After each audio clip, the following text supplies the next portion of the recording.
The 1.8 update for ACC on console is finally here. Now the game already boasts the best handling model of any sim racing title on console, but with this update we're promised improved visuals, improved force feedback and a whole new tyre model to get our hands on. This is a pretty big moment for sim racing on console, so let's get on the game now and see what it's all about. So before we head out on track, we'll have a look at some of the other things that have been added to the game. One of these is a custom championship season. So what this allows you to do is design a season from scratch, meaning you can add any circuit that you want throughout your season, and you can also choose which cars you want to be competing as well. This is great for anyone who enjoys playing single player championships, because previously you were only able to drive tracks that were part of a specific championship. So for example, you wouldn't be able to do Donington Park from the British GT pack along with Imola, for example, in the same season, but now you can.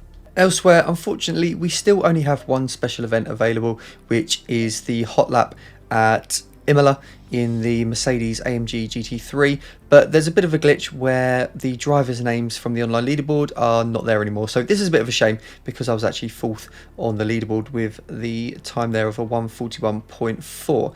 So that's a bit of a shame. Hopefully they will sort that out with a fix very soon.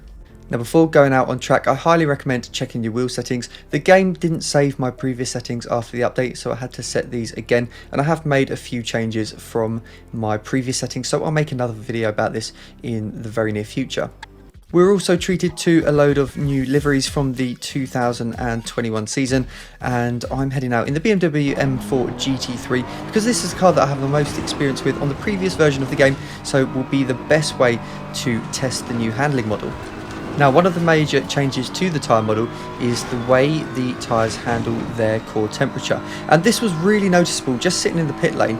Previously on the previous version of the game, the tyres would get cold very quickly, but here I was sitting in the pit lane stationary for a couple of minutes and the tyres remained fairly hot. They dropped pressure and temperature a little bit, but nowhere near as much as they would previously. This is going to be a big advantage at the start of the race, where you would previously try to leave it till the last moment to join the grid so that you'd have the warmest tyres, but now it looks like you'd probably be able to join the grid straight away and not risk missing the deadline. So now I've got the tyres up to the correct working temperature, the game feels absolutely fantastic.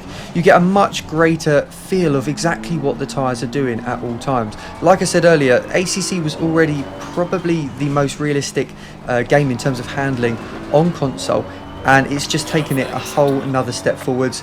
Honestly, it is really good. I'm very impressed with the first couple of laps that I've done so far on the game. It does feel a lot more realistic.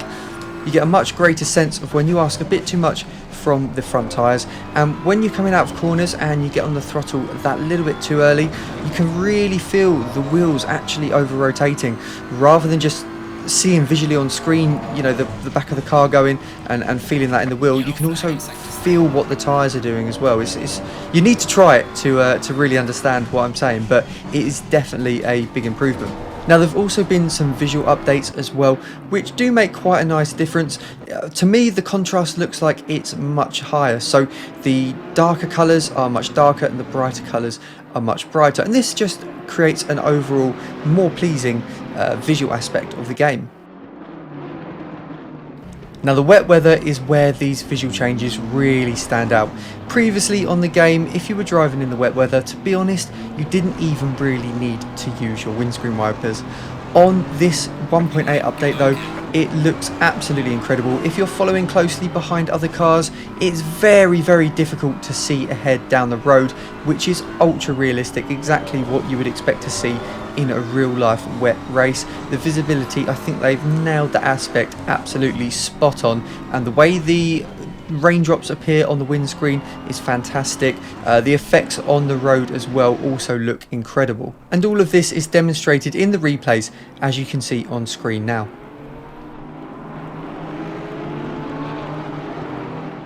So now let's talk setups. Now, initially when I loaded the setup page for the first time, I couldn't work out how to load any of my saved setups. Previously, there would be an option to press triangle and that would bring up the save setups. Now you need to press the options button to bring this menu up. However, there's nowhere that I can see that tells you this. So yeah, make sure you press the option button, then you have the option to save and load your previous setups. Now, I've received a number of messages from you guys asking whether or not we're going to need new setups for the BMW M4 GT3 in particular, as that's the one that I've released the most videos on. The good news is, from the short amount of time playing over the last couple of days, I have been able to use my previously saved setups, and they've worked pretty well. I do think they're going to need some small tweaks to make them perfect, but I also need to get used to the new car's handling and work out exactly what changes need to be made for the most benefit. So far I've noticed the rear of the car is just a little bit more unstable than it used to be, particularly on turning, so I've increased the brake bias a little bit, moving it towards the front. And I've also noticed you just need to be a bit more careful on throttle out of the exit of the corners, so maybe just increase the traction control a little bit. But all of my previous setups should be a good base to start from. You also just need to be aware that if you've saved one of these setups before, the camber settings haven't been saved, so you'll just need to reset those in the setup menu. Fortunately, the fuel consumption glitch with the M4 has now been fixed, so we won't be having to start any races with an excessive amount of fuel, and it also means that the car will now be able to do an hour's race without refueling. So overall, I'm really impressed so far with the game. The handling feels absolutely fantastic, the new tyre model is brilliant, and I'm really impressed with the visual changes that they've made too.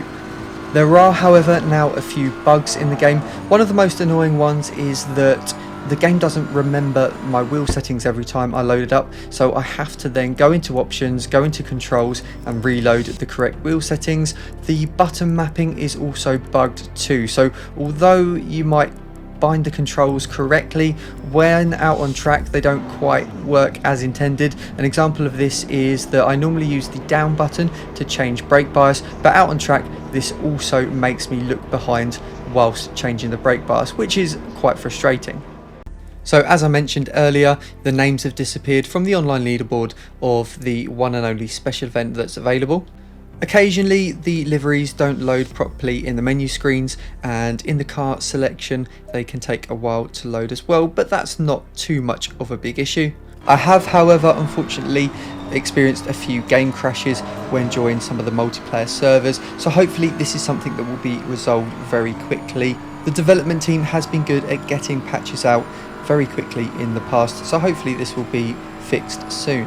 For now though, I'm going to head back on the game and get stuck into some online racing. Let me know in the comments what you think of the 1.8 update so far, and also let me know if there's any bugs you've experienced that I haven't mentioned in this video. I will put a link in the description to a full list of the improvements that have been made with the 1.8 update, and I'll also add a link to the report site where you can report any bugs that you've experienced to the developers so that the team can get working on a fix as soon as possible. As always, thank you so much for watching. Don't forget to subscribe to the channel if you haven't already, because I post a lot of setup videos on the channel and they can be really helpful if you love ACC, and hopefully I'll see you on track very soon.